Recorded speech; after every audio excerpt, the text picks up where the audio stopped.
سورہ توبہ تمہاری کمزوریوں کو ظاہر کر دیتے، دشمن سے حسن ظن رکھو. حدیث میں پیچھے بھی آواز آ چکی ہے، یہاں اسی کا حکم دیا گیا ہے. یہ تو ہوا الزامی جواب نتیجہ، لیکن اب سامعین کے دل جمعی کے لیے دونوں رخ کا تجزیہ ہو رہا ہے. ٹھیک ہے، اللہ نے ہمارے واسطے دو میں سے ایک تو لکھا ہوگا، یا تو یہ لکھا ہوگا یا تو یہ لکھا ہوگا، اور ہم دونوں پر راضی ہیں. کیا لکھا ہے؟ دو ہی راستہ ہے، یا تو لکھا ہوگا کہ ہم شہید ہو جائیں گے، یا لکھا ہوگا ہم جیت کر آئیں گے. دونوں پر ہم راضی ہیں. آگے دیکھو الفاظ، قل کہہ دو هل تربصون بنا، تم انتظار نہیں کرتے ہو ہمارے ساتھ، الا مگر احدى الحسنيين، دو حسنہ میں سے کسی ایک کا. احدى تسنیہ مؤنث ہے، احدى ایک، اور حسنیین تسنیہ ہے، حسنہ کی دو اچھائیوں میں سے ایک. یہ حل کے معنی نہیں کیسے آیا؟ حل معنی تو کیا ہوتا نا، یہ الا ہے. الا سے پہلے حل چاہے جہاں آئے گا نہیں کے معنی میں آئے گا. جیسے الا سے پہلے ان آیا تو نافیہ ہوتا ہے، ویسے الا سے پہلے حل بھی ہمیشہ نافیہ ہوتا ہے. هل تربصون بنا الا احدى الحسنيين، کہہ دو نہیں انتظار کرتے ہو تم ہمارے ساتھ مگر دو خوبیوں میں سے کسی ایک کا. وہ دو خوبیاں کیا ہیں؟ وہ دو خوبیاں کیا ہیں؟ تم یا تو یہ خبر سنو گے کہ فلاں آدمی شہید ہو گیا، چاہتے ہو یہ خبر؟ ہم اس پر راضی ہیں کیونکہ ہم ساتھ اختیار کیا، وہ شراب پیتے ہوئے تھے، شراب کے خوگر تھے. مجاہدین کو چیک کرنے کے واسطے وہاں کے لوگ جب آئے، ان سے گفتگو ہوئی، کہا یہ مسلمان ہارتے کیوں نہیں، شکست کھاتا ہوتے کیوں نہیں، کیا وجہ ہے؟ فرمایا تم جس طرح سے شراب سے محبت رکھتے ہو ایسے بلکہ اس سے زیادہ یہ موت سے محبت رکھتے ہیں. اس واسطے ان کو کوئی زیر نہیں کر سکتا. جو مرنا ہی چاہتا ہو اب اسے کیا خوف ہے؟ لیکن پانسا اب جو پلٹا ہوا نظر آتا ہے اس کی وجہ کیا ہے؟ ہم سب جینا چاہتے ہیں، یہ اصل وجہ ہے. وہ حدیث بار بار سنانا اور سننا اور اپنے دل کے زنگ کو دور کرنا. ایک زمانہ آئے گا جس طرح لوگ دسترخوان کے پیالوں پر ہاتھ دھو کر ٹوٹ پڑتے ہیں، ساری قوم تم پر ایسا ہی پل پڑے گی. صحابہ نے پوچھا کیا ان دنوں ہم کم ہوں گے، تعداد ہماری کم ہو جائے گی؟ فرمایا نہیں، تمہاری تعداد بہت ہوگی. سمندر کے جھاگ میں جو کوڑا کرکٹ جمع ہو جاتا ہے بس تمہاری یہ کیفیت ہوگی. صحابہ حیران و پریشان. یہاں کہا تھا 200 پر غالب آئیں گے، 1000-2000 پہ غالب آئیں گے، وہاں اتنی تعداد ہو جائے گی اور پھر ہوں گے. کیا وجہ ہوگی؟ پوچھا صحابہ نے اللہ کے رسول پھر کیا وجہ ہوگی؟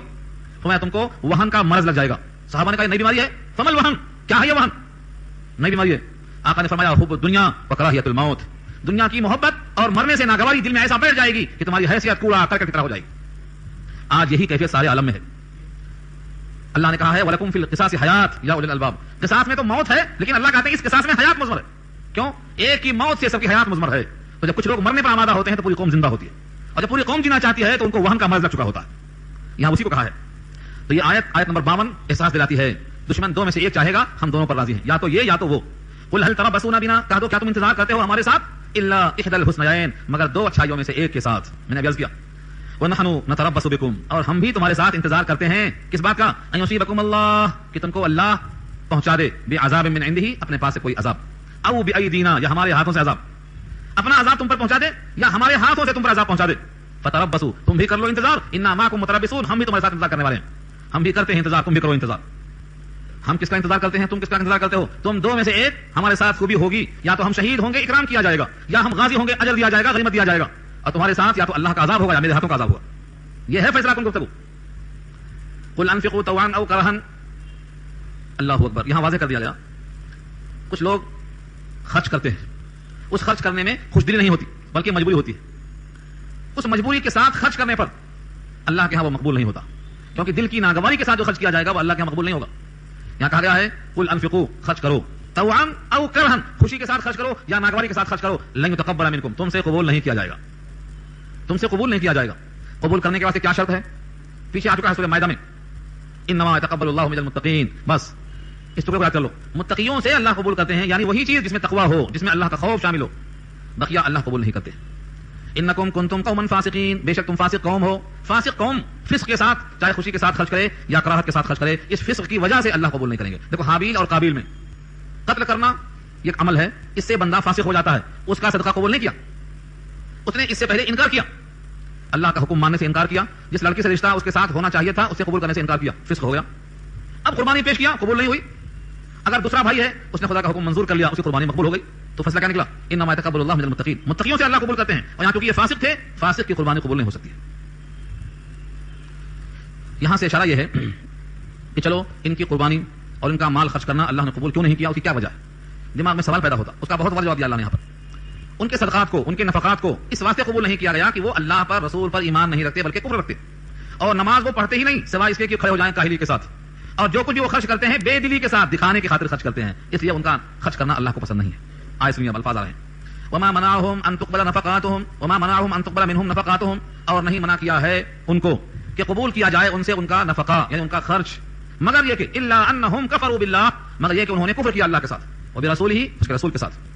یہ تو ہوا عقیدہ اور عمل. ولا یاتون الصلاۃ، نماز کو وہ لاتے نہیں، الا وهم کسالى، مگر وہ کاہل ہوتے ہیں. کسالى کسل سے بنا ہے اور کسل کے معنی کاہلی. نماز جب پڑھتے ہیں کاہلی کے ساتھ. نماز میں کاہلی اور نماز میں خشوع اور خضوع دونوں کا فرق کیا ہے؟ نماز میں کسالہ کاہلی کا مطلب کیا ہے؟ بے دلی. نماز میں کھڑے ہیں، پاؤں پہ پاؤں بدل رہے ہیں، دل میں آتا ہے کب ختم ہو، بیزارگی آ رہی ہے، کوئی مزہ نہیں آ رہا ہے، دل چاہتا ہے کب چھٹی ملے یہاں سے. یہ کیا ہے؟ کسالہ. یہ نماز نہیں ہے. اور افسوس یہ ہے کہ ایسی ہی نماز میں اثر ہے. وہ نماز جس نماز کے اندر اللہ کی چاہت ہو، اللہ کا قرب ہو، اللہ سے بندہ قریب ہوتا ہو، جس سجدے میں لذت حاصل ہو، جس نماز کے بارے میں کہا گیا ہے کہ نماز میں میری آنکھوں کی ٹھنڈک ہے. ٹھنڈک ہے مطلب سکون، اطمینان. وہ نماز بندے کو جب حاصل ہوتی ہے تو خشوع حاصل ہوتا ہے. تو جب نماز یہ پڑھتے ہیں تو بڑی کاہلی کے ساتھ پڑھتے ہیں. اور جب کچھ خرچ کرنے کی بات آتی ہے تو ولا ينفقون الا وهم كارهون، وہ خرچ نہیں کرتے مگر اس حال میں کہ ان کو ناگوار ہوتا ہے. زکات دینا ہے تو مشکل، تعمیر مسجد کے واسطے خرچہ کرنا ہے تو مشکل، کوئی فقیر مانگنے آیا تو مشکل، چندہ والا رسید لے کے آیا تو مشکل، بس ان کے جیب سے نکلنا ہے ناگواری کے ساتھ. تو جس مال میں خوش دلی نہ ہو وہ قبول نہیں ہوتا ہے. قرآن نے کئی مقام پر کہا ہے خوش دلی کے ساتھ خرچ کرو. خوش دلی کا ساتھ کب ہوگا؟ آپ جاتے ہیں بینک میں، ایک 500 جمع کر دیتے ہیں. کیوں جمع کرتے ہیں؟ آپ کے دل میں یہ ہوتا ہے کہ یہ 500 ضائع نہیں ہو رہا ہے، یہ 500 جمع ہو رہا ہے، اکٹھا ملے گا. ہم جب چاہیں گے، ہماری جب حاجت ہوگی، جب ہم ارادہ کریں گے ایک دم نکال لیں گے. بلکہ اگر فکس ڈپازٹ ہے تو ڈبل ہو کے ملے گا. تو جب آپ جمع کرتے ہیں تو دل میں ناگواری نہیں ہوتی، خوشی ہوتی. کیوں؟ پرکھ کرانے والا ہے. جب بندے کو اللہ کی ذات پر، اس کے وعدوں پر، رسول کی اطلاع پر یقین ہوتا ہے تو بولتا ہے یہ دند نہیں ہو رہا ہے، یہ تو ہمیں ملے گا. کیسا ملے گا؟ بڑھا کے ملے گا، اضافہ کے ساتھ ملے گا. کتنا اضافہ ہوگا؟ اللہ کے حبیب فرماتے ہیں کہ تم بچڑے کو پال کر جیسا بڑا کرتے ہو، تمہارے صدقات کو اللہ مٹھی میں دے کر ایسے ہی بڑا کرتے ہیں. جس کو اللہ مٹھی میں دے کر بڑا کرتے ہو کتنا بڑا ہوتا ہے. 21واں پارہ میں اللہ کا ارشاد صحیح موجود ہے، وما آتیتم من زکاۃ تریدون وجہ اللہ فاولئک هم المضعفون. اللہ کئی گنا کرتے ہیں اس کو. اور جو تم بینکوں میں ڈال کر ربا لینا چاہتے ہو، وما آتیتم من ربا لیربو فی اموال الناس فلا یربو عند اللہ، وہ اللہ کے پاس نہیں بڑھتا، گھٹتا ہے اللہ کے پاس، دفن ہوتا ہے اللہ کے پاس. بلکہ بڑھنا تو بہت دور ہے، اس پر محاق آتا ہے، پورا مٹ جاتا ہے. یمحق اللہ الربا ویربی الصدقات، ربا کو اللہ مٹا دیتے ہیں، صدقات کو اللہ بڑھا دیتے ہیں. اتنی واضح آیتوں کے باوجود بھی ایمان کی کمزوری ہے. یہاں فقیر کو دے گا تو 10 پیسہ 2 روپیہ نکالے گا اور بینک میں ہزاروں ہزار جمع کرے گا. کیوں؟ یہاں سے جب چاہے گا نکالنے کی امید ہے. مگر اللہ کے رسول کا وعدہ ہے تم اللہ کے دربار میں جمع کرو، یہاں بھی اور وہاں بھی تم کو ملے گا، یہاں بھی اور وہاں بھی تم کو ملے گا. کوئی بھی اللہ کے راستے میں خرچ کرنے سے مفلس نہیں ہو سکتا. افلاس کی وجہ کچھ اور ہو سکتی ہے لیکن دینے سے افلاس نہیں آتا. کوئی غلط کام کیا، افلاس آیا، وہ اور شکل ہے، لیکن اللہ کے پاس جمع کرنے سے افلاس نہیں آ سکتا. یہ وعدہ. تو یہاں ان کے 2 عمل ہیں. ایک تو ان کا خرچہ قبول اس واسطے نہیں ہے کہ ان میں ایمان نہیں ہے، یہ اللہ رسول کو کرتے. اور عملی طور پر کیا ہے؟ یہ نماز نہیں پڑھتے مگر کاہلی کے ساتھ، اور خرچ نہیں کرتے مگر ناگواری کے ساتھ. تو بدنی عبادت میں کاہلی اور مالی عبادت میں بے دلی اور قلبی یقین میں کفر ہے بجائے ایمان اور تصدیق کے. اس لیے ان کا خرچہ قبول نہیں، چاہے خوشی سے خرچہ کریں یا ناگواری سے. اب یہاں سے دنیا والے ان کو بڑھتا ہوا دیکھ کر حیرت میں پڑ جاتے ہیں کہ اگر یہ اللہ کے محبوب بندے نہ ہوتے تو دنیا میں ترقی کیوں ہوتی. آج بھی ایسا ہوتا ہے، کوئی خدا کا باغی ہے، نافرمان ہے، ماں باپ سے مخالفت لیے بیٹھا ہے، نمازیں نہیں پڑھتا ہے، لیکن دیکھتے ہیں تو وہ ترقی کر رہا ہے. ترقی سے اشارہ کیا ہے؟ ترقی کی تول یہاں آج الگ ہے، ترقی کی تول ترازو الگ ہے. دنیا والوں کی نگاہ میں ترقی کیا ہے؟ مال میں، دولت میں، اولاد میں، عزت میں، شہرت میں بڑھتا چلا جاتا ہے، یہ ترقی ہے. دنیا کی ترازو ہے یہ. اور اللہ نے سورہ حدید میں کہا ہے دنیا میں اور ہے ہی کیا اس کے سوا؟ دنیا میں رکھا کیا ہے؟ پوری کائنات کو سکوڑ کر جمع کیا جائے تو کیا نکلتا؟ اعلموا انما الحیات الدنیا لعب ولہو وزینۃ وتفاخر بینکم وتکاثر فی الاموال والاولاد. بس ختم.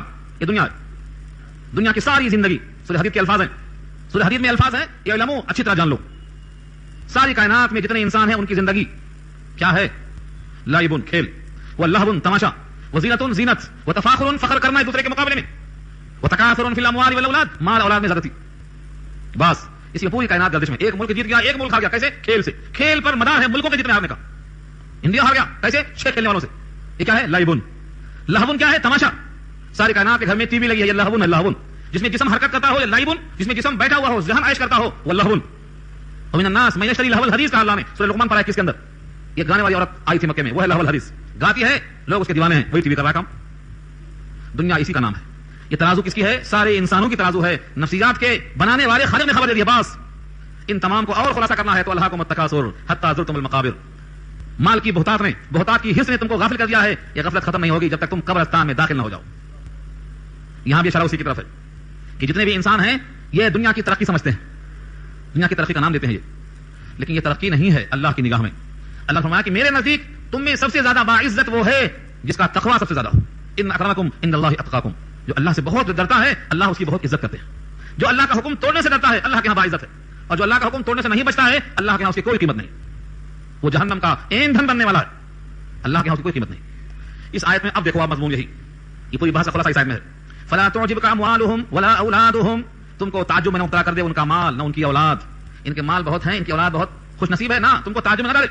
کیوں ان کو مال اولاد کیوں دیا؟ انما یرید اللہ, اس کے سوا کچھ نہیں کہ اللہ نے ارادہ کر لیا ہے لیعذبہم بها فی الحیات الدنیا, تاکہ ان کو عذاب دے اس مال اولاد کے ذریعے سے دنیا کی حیات میں. یہ مال سے انسان مارا جاتا ہے اور اولاد سے انسان ذلیل کیا جاتا ہے.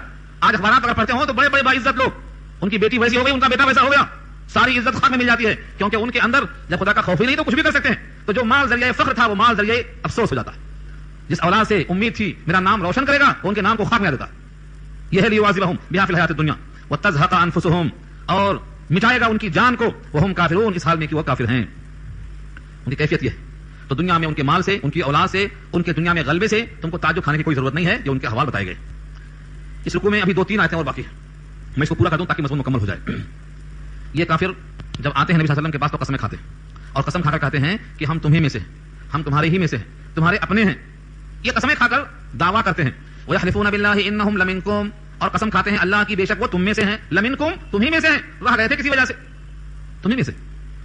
اللہ تصدیق نہیں کرتے ہیں کہ قول کی, کہتے ہیں وما ہم منکم, حالانکہ وہ نہیں ہے تم میں سے. وما ہم منکم, واو حالیہ ہے, حالانکہ وہ نہیں ہے تم میں سے. دیکھ رہے ہیں ان کی قسموں کا پول کیسا کھولتے ہیں اللہ. آج بھی اگر قرآن کریم کے نزول کا زمانہ ہوتا تو ہماری قسموں کا حال بھی ایسا ہوتا. نزول قرآن کا زمانہ نہیں ہے, ورنہ آج کے مومنین کا بھی حال ایسے کچھ ہوتا, جو محبت کا دعویٰ بھرتے ہیں اور کرتے ہیں خواہشیں. یہ قسمیں کھاتے ہیں, کہتے ہیں کہ بے شک وہ تم میں سے ہیں. وما ہم منکم, حالانکہ وہ تم میں سے نہیں ہیں. ولکنہم قوم یفرقون, لیکن وہ ایک ایسی قوم ہے جو فرقہ بندیاں پہ لگی ہوئی ہیں. یفرقون, فرقہ مانے الگ الگ کر رہے ہیں, ٹکڑے ٹکڑے کر رہے ہیں, تم کو تقسیم کر رہے ہیں, تفرقہ میں لگے ہوئے ہیں. یہ ایسی قوم ہے تفرقہ بازی کر رہی ہے. لو یجدون ملجا او مغارات او مدخلا لولوا الیہ وهم یجمحون, اگر یہ پا جائیں کوئی ملجا. لو یجدون ملجا, ملجا کے معنی وہ اردو کی شعر پڑھتے نظم پڑھتے تھے آپ, یتیموں کا ملجا, فقیروں کا ماوا. تو ملجا کے معنی جائے پناہ, ٹھکانہ, جہاں سر چھپا کر امن مل سکے, اس کو ملجا کہا جاتا ہے. ملجا. لو یجدون ملجا, اگر وہ پا جائیں کوئی پناہ گاہ, ٹھکانہ مل جائے. او مغارات, مغارات مغرت جس کے معنی آتے ہیں سپورٹ کرنے والے, تعاون کرنے والے, یعنی ان کے لیے کوئی تسلی دینے والے. او مدخلا, یا کوئی داخل ہونے کی جگہ ان کو میسر آ جائے, کوئی فوج دستیاب ہو جائے جہاں گھس کر تم سے مقابلہ کرنے کے لائق بن جائیں. لولوا الیہ, تو پلٹ جائیں اسی کی طرف, یعنی اسی مدخل میں داخل ہو جائیں, اسی مقام پر ملجا میں چھپ جائیں, تم سے لڑنے کے لیے کوئی جگہ مل جائے تو تمہارے ساتھ لڑنے کو تیار ہو جائیں.